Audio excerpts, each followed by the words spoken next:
الحياة شوقا إلى المولى أتاني أسلمت روحي. Dans n'importe quelle promesse, on a deux attitudes.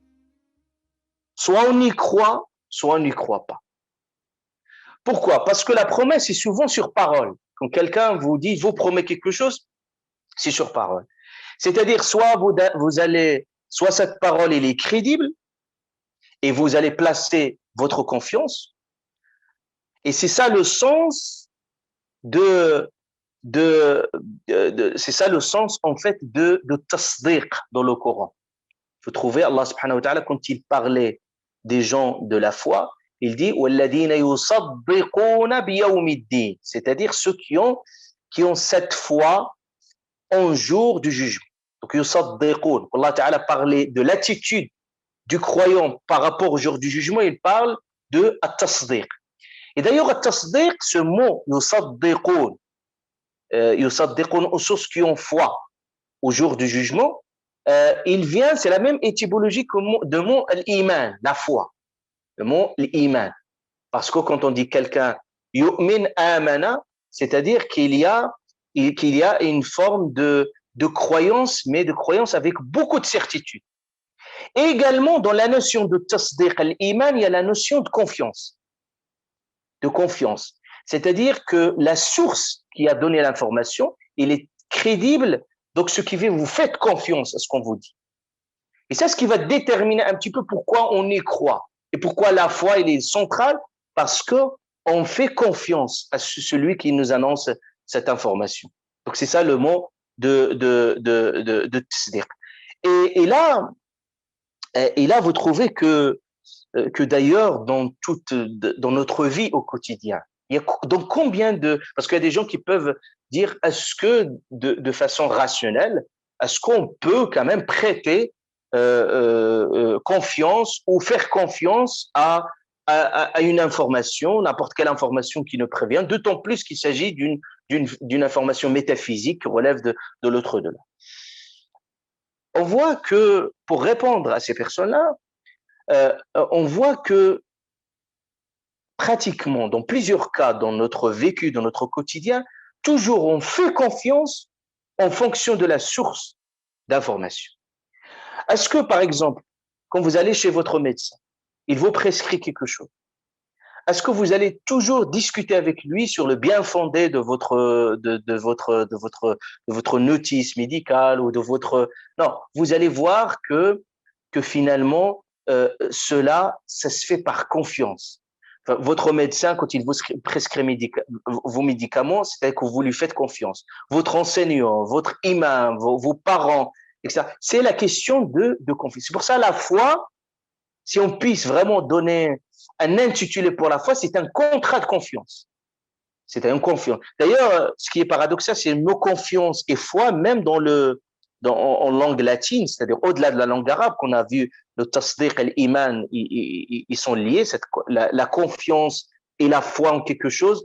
Vous trouvez, par exemple, le mot confiance, en latin fides, il veut dire également foi. Donc c'est pour ça Allah subhanahu wa ta'ala a élevé le rang de ces gens-là qui ont cette foi et cette certitude en Allah subhanahu wa ta'ala, et qu'Allah azza wa jalla les a qualifiés de as-siddiqin. Siddiqin, ils ont un haut niveau de confiance et de certitude en Allah subhanahu wa ta'ala, qu'ils n'ont pas le moindre doute. C'est pour ça que vous trouvez Allah subhanahu wa ta'ala, quand il parlait des gens qui sont la foi au jour du jugement, il dit thumma lam yartabu, il dit qu'ils ont une foi mais qui n'ont aucun doute, le moindre doute. Parce qu'on va voir, s'agissant de cette question de l'au-delà, on ne peut pas accepter une foi probabiliste. C'est quelqu'un, il va dire, bah, je vais croire, et puis s'il y aurait du paradis, il y aurait de l'enfer, au moins j'ai fait quelque chose par précaution. Donc il n'y a pas une foi par précaution. Donc quand on parle de la notion de foi, surtout dans les promesses d'Allah subhanahu wa ta'ala, il y a la question de certitude. C'est pour ça Allah ta'ala dit وَبِالْآخِرَةِ هُمْ يُوقِنُونَ, le haut niveau de certitude. والذين يصدقون يوم دي ثم لم يرتابوا, ils n'ont aucun doute par rapport à cette histoire-là. Et vous connaissez l'histoire de Abu Bakr radiallahu anhu, pourquoi on l'a nommé As-Siddiq. As-Siddiq. Donc Abu Bakr al-Siddiq, justement, de son cela, et même Allah subhanahu wa ta'ala a parlé de la mère de Isa, alayhi salam, wa ummuhu, il dit sa mère, il était siddiqa, c'est-à-dire il avait un haut niveau de certitude en Allah subhanahu wa ta'ala. C'est pour ça, quand on lit le Coran al-Karim, toujours on dit Sadaqallahu al-Azim, Qul Sadaqallah, parce qu'on sait que tout ce que Allah ta'ala il dit, il est vrai, il est vrai. Mais quand on parle qu'on va faire confiance à cette promesse d'Allah subhanahu wa ta'ala, cela ne veut pas dire que notre foi il est aveugle. Non, ça veut dire que notre foi, bien au contraire, c'est une foi éclairée. C'est pour ça qu'Allah subhanahu wa ta'ala a placé, vous avez pu voir déjà à travers les méditations de tous les versets coraniques, qu'Allah subhanahu wa ta'ala toujours a placé des signes, et d'ailleurs les signes matériels qu'Allah ta'ala, perceptibles qu'Allah il a placés dans ce sermon, c'est justement pour certifier la véracité de ce sermon.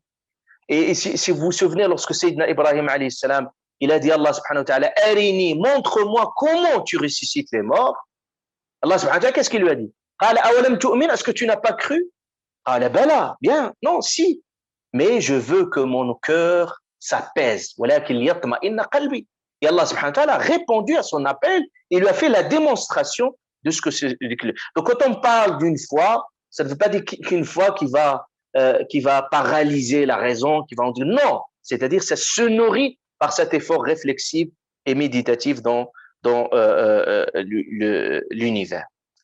Donc, on voit que Allah subhanahu wa ta'ala, quand il parlait de l'attitude des gens qui font confiance en Allah subhanahu wa ta'ala, il dit « وَالَّذِينَ آمَنُوا مُشْفِقُونَ مِنْهَا وَيَعْلَمُونَ أَنَّهَا الْحَقِّ » Allah subhanahu wa ta'ala, il dit dans Sourate Ash-Shura, il dit « Les gens qui ont la foi, مُشْفِقُونَ مِنْهَا » quand on leur parle de ce jour du jugement, ils ont une attitude de peur, ils sont craintifs. C'est pas au sens phobique du terme. J'ai déjà expliqué la question de l'ishfaq, c'est-à-dire au sens qu'ils se disent est-ce que nous serons à la hauteur, ils sont dans une forme de responsabilité par rapport à leurs engagements vis-à-vis d'Allah subhanahu wa ta'ala. Ils sont pas dans une attitude d'arrogance où ils sont sauvés.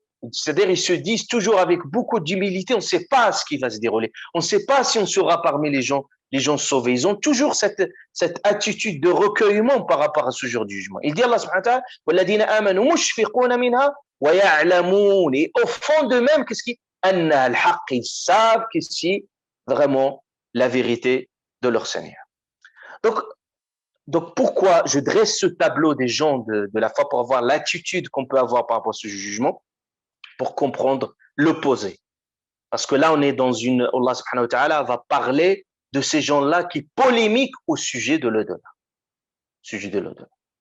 Allah subhanahu wa ta'ala, regardez l'attitude des gens de la foi et l'attitude de ceux qui polémiquent. Allah subhanahu wa ta'ala, il dit الذين يجادلون, ceux qui sont dans la polémique au sujet de l'au-delà, لفي ضلال بعيد, ils sont vraiment dans un grand égarement. Donc ils sont dans une autre attitude. Ils sont dans une attitude qu'on l'a vu dans Surat Qaf de dénigrement, une attitude de déni, une attitude de négation. D'ailleurs, Allah Ta'ala, quand il parlait ceux qui ont cette foi au jour du jugement, il parlait de l'autre attitude, qui sont dans le démenti, qui sont dans le déni, de la négation. Et vous voyez, t'as pas vu celui qui dément ce jour du jugement. Donc, quand on dit véridique, donc au sens quelqu'un qui dit quelque chose qui est vrai, qui est véridique, ça suppose le contraire, c'est quelque chose de faux ou quelque chose de mensonge. Et on a vu dans Surat Qaf que Allah subhanahu wa ta'ala nous a parlé que ces gens-là, ils ont traité la vérité. Souvenez, ils ont traité. C'est pour ça que je vous dis, cette sourate est dans la continuité de Surat Qaf.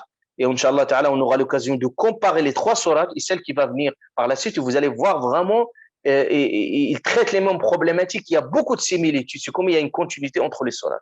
Allah subhanahu wa ta'ala, si vous vous souvenez, il parlait dans Surat Qaf, il dit بَلْ كَذَّبُوا بِالْحَقِّ لَمَّا جَاءَهُمْ فَهُمْ فِي أَمْرٍ مَرِيجٍ. C'est-à-dire, ils ont traité le mensonge, la vérité, aussitôt qu'il leur est parvenu. لَمَّا جَاءَهُمْ. Cette expression montre que qui n'ont pas pris le temps nécessaire ni d'examiner, ni d'analyser le bien fondé, même de prendre connaissance de ce jour de jugement. Donc, ils ont démenti de façon hâtive et précipitée ce jour du jugement.